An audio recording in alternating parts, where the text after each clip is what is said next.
नमस्कार, आप देख रहे हैं न्यूज फॉर नेशन और मैं आपके साथ वंदना। उत्तर प्रदेश में अब विधानसभा चुनाव की तारीखों की घोषणा कभी भी हो सकती है।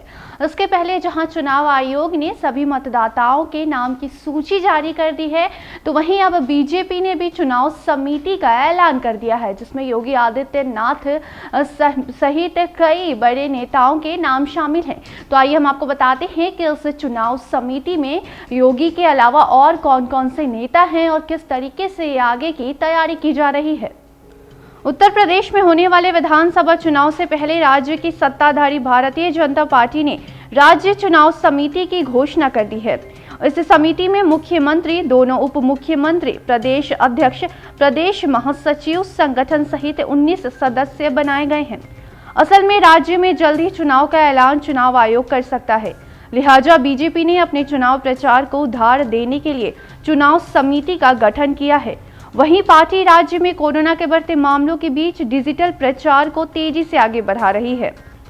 असल में राज्य में बीजेपी की सरकार और पार्टी एक बार फिर से सत्ता में वापसी करना चाहती है, लिहाजा वह प्रचार के जरिए ही जनता को लुभाने की तैयारी में है। इसके लिए पार्टी ने राज्य में चुनाव समिति का ऐलान किया है। राष्ट्रीय महासचिव अरुण सिंह ने बुधवार शाम को यूपी चुनाव के लिए प्रदेश चुनाव समिति के सदस्यों के नामों की घोषणा की है। इस समिति में राज्य के मुख्यमंत्री योगी आदित्यनाथ, उप मुख्यमंत्री केशव प्रसाद मौर्य, डॉक्टर दिनेश शर्मा, प्रदेश महामंत्री सुनील बंसल, प्रदेश सह महामंत्री संगठन कर्मवीर सिंह, तो वहीं पूर्व प्रदेश अध्यक्ष डॉक्टर रमापति राम त्रिपाठी का भी नाम शामिल है। तो वहीं राष्ट्रीय उपाध्यक्ष बेबी रानी मौर्य, सांसद रेखा वर्मा, सांसद अरुण सिंह, कैबिनेट मंत्री सुरेश खन्ना, केंद्रीय मंत्री साध्वी निरंजन ज्योति, तो वहीं मंत्री ब्रजेश पाठक के साथ केंद्रीय मंत्री डॉक्टर संजीव बालियान का भी नाम शामिल है। और भी कई ऐसे मंत्री हैं जिनका इस लिस्ट में नाम है। फिलहाल बीजेपी ने अपनी चुनाव समिति में सभी वर्गों को साधने की कोशिश की है।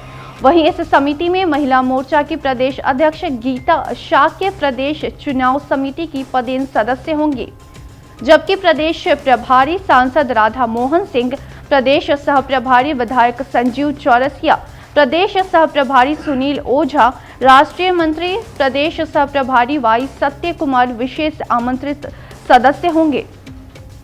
वहीं राज्य में चुनाव से पहले बीजेपी और एसपी के बीच आरोप प्रत्यारोप का दौर भी जारी है। बता दें, बीजेपी के प्रदेश अध्यक्ष स्वतंत्र देव सिंह ने कहा है कि भगवान कृष्ण अखिलेश यादव के सपने में प्रकट होते हैं, लेकिन जब वह जागते हैं तो कृष्ण जयंती पर रोक लगाते हैं। उनके पिता की सरकार राम भक्तों पर गोली चलाई और राज्य की जनता लाल टोपी वालों के झांसे में नहीं आने वाली है। उन्होंने ये भी कहा है कि राज्य की जनता ने एसपी बसपा के 15 साल के कुशासन को देखा है। तो एक तरफ जहां बीजेपी ने अपने चुनाव समिति का ऐलान कर दिया है, जिसमें योगी आदित्यनाथ समेत कई ऐसे नेता शामिल हैं जो कि आने वाले चुनाव की रणनीति को देखेंगे, तो वहीं दूसरी ओर बीजेपी का सपा पे पलटवार भी जारी है। सपा को घेरने की कोशिश की जा रही है। तो जैसे अखिलेश यादव ने कहा था कि उनके सपने में कृष्ण भगवान आते हैं और वो कहते हैं कि अखिलेश जी, आपकी सरकार ही आगे बनने वाली है, तो उस पर भी बीजेपी ने अखिलेश यादव को घेरते हुए कहा है कि सपा के जो अध्यक्ष अखिलेश यादव, उनके सपने में भगवान कृष्ण आते हैं और जब वो जागते हैं तो वही जन्माष्टमी पर रोक लगाने को बोलते हैं। तो कुछ इस तरीके से भाजपा ने सपा को घेरना भी शुरू कर दिया है। तो वहीं सपा भी इस दौर में कहीं पीछे नहीं है।